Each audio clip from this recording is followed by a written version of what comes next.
Na-crave ka na ba ng merienda na parehong matamis, chewy, malambot, at medyo maanghang at maalat? Hayaang mapukaw ng tuyong mangga na may asin at sili ang iyong panlasa. Ang hindi malilimutang lasa ay nagdadala ng natural na tamis ng mangga na maihalong maanghang mula sa asin at sili upang lumikha ng pakiramdam ng pagsabog sa bawat piraso.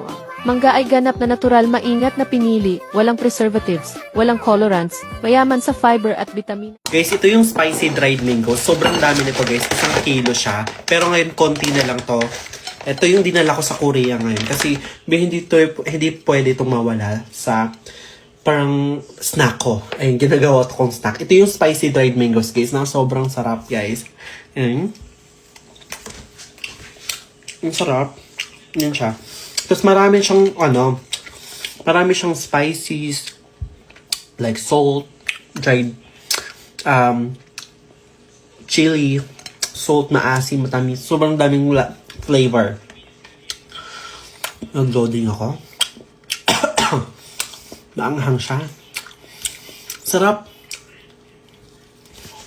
Ayan. Gets nyo na ito kan. Sarap.